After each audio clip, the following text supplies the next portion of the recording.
After the Mother of Dragons, Daenerys Targaryen, defeated the Lannister army, killed Queen Cersei, and scoured King's Landing with dragonfire, Tyrion Lannister, Jon Snow, and Davos Seaworth walked through the city streets, horrified by the smoldering bodies and burning rubble. Separating for a time, Tyrion went to the rooms beneath the Red Keep to find the slain bodies of his brother and sister, while Jon found Grey Worm and the Unsullied, executing unarmed Lannister soldiers. Having successfully reclaimed the Iron Throne of her father, Queen Daenerys no longer seemed concerned with the loss of life caused by her actions, delivering a speech to the Unsullied and Dothraki, not only celebrating their conquest of the Seven Kingdoms, but also claiming the war would continue until they conquered all of the known world, from Winterfell to Dorne, and Lannisport to Qarth, even mentioning the Summer Isles and Jade Sea. Though her soldiers from the east cheered enthusiastically, Jon Snow looked on with increasing dread, as did Tyrion, who approached Daenerys and threw away his badge of office, resigning as Hand of the Queen in protest of her actions.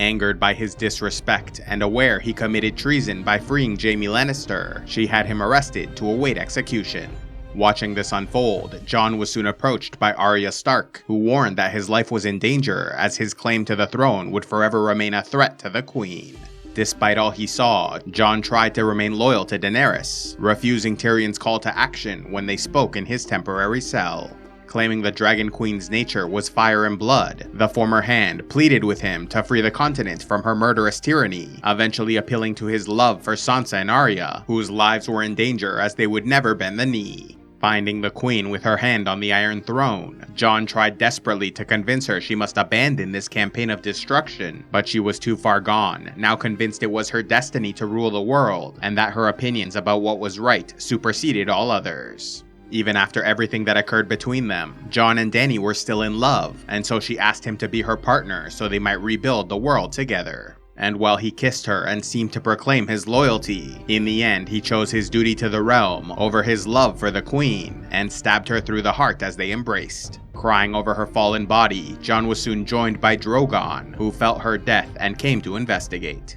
Though the creature was clearly heartbroken at the loss of his mother, the sadness was soon replaced by rage as he looked upon her murderer. Yet rather than kill Jon, who seemed prepared to accept his fate, Drogon targeted the Iron Throne, melting it with dragon fire. The dragon then picked up Dany's body with its claws, and flew off away from the city. After 8 years traveling across much of the known world, starting as an exiled princess to become Khaleesi of Khalasar, the mother of 3 dragons, the breaker of chains in Slaver's Bay, the queen of Meereen, the leader of the Unsullied of Astapor and Dothraki of the Dothraki Sea, and finally queen of the Seven Kingdoms, Daenerys Targaryen died in the Red Keep of King's Landing before ever sitting the Iron Throne. Since the Unsullied and Dothraki still controlled the city, Jon Snow was arrested but not killed, as his death would result in a war with the North. And so the most powerful lords of Westeros gathered for a great council to discuss the fate of the prisoners and future of the Seven Kingdoms.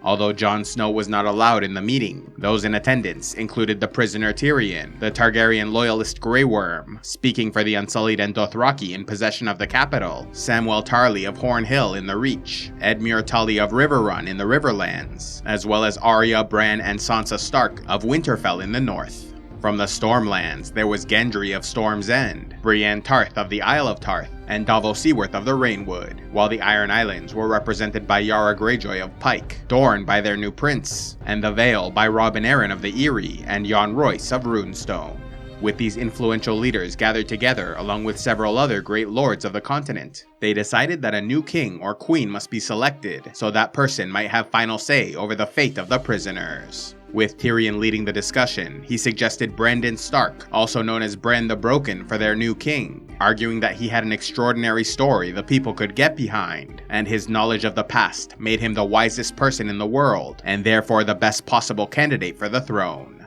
And while he could not father children, it did not matter, as they would also abolish hereditary succession in favor of an elective monarchy, where representatives of the great houses of Westeros will vote for future kings. To everyone's surprise, Bran readily accepted the position and in fact seemed to expect it, suggesting this may have been part of his plan all along. Though the vote was nearly unanimous, Bran's sister Sansa Stark objected, refusing to surrender control of the North and proclaimed them an independent kingdom. Despite the political problems this might create, Bran accepted her demand and named Tyrion Lannister as his Hand of the King. In order to appease Grey Worm and his men, Jon Snow could not be set free, and so was sentenced to once again join the Night's Watch to live out his days in exile. Satisfied with the punishment, Grey Worm and the Unsullied left Westeros and sailed for the Isle of Nath in order to fulfill his promise to Missandei and protect her people from pirates and slavers. Meanwhile, the last of the Starks met at the docks to say their goodbyes before going their separate ways.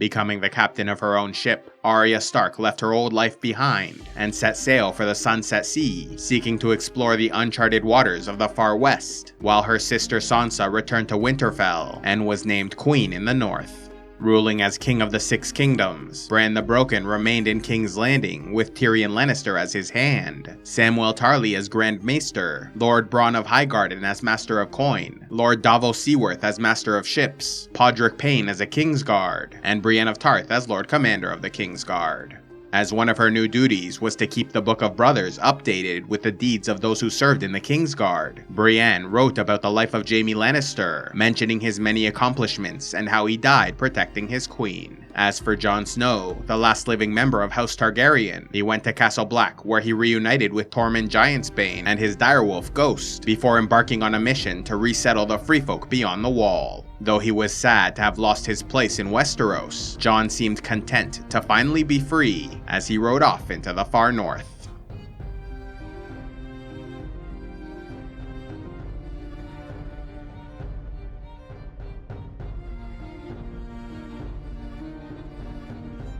Love Game of Thrones? Then be sure to check out the new book, The Thrones Effect, written by a number of respected A Song of Ice and Fire YouTubers, including GOT Academy, Because Geek, Secrets of the Citadel, Grey Area, Ideas of Ice and Fire, History of Westeros, and Smokescreen, with Chapter 5, titled Eye of the Beholder, written by CivilizationEx, exploring the various ways the characters and story can be interpreted, as well as how the audience reacted to their decisions. If interested, click on the link in the description box below, where The Thrones Effect is available as a physical copy, ebook, and audiobook.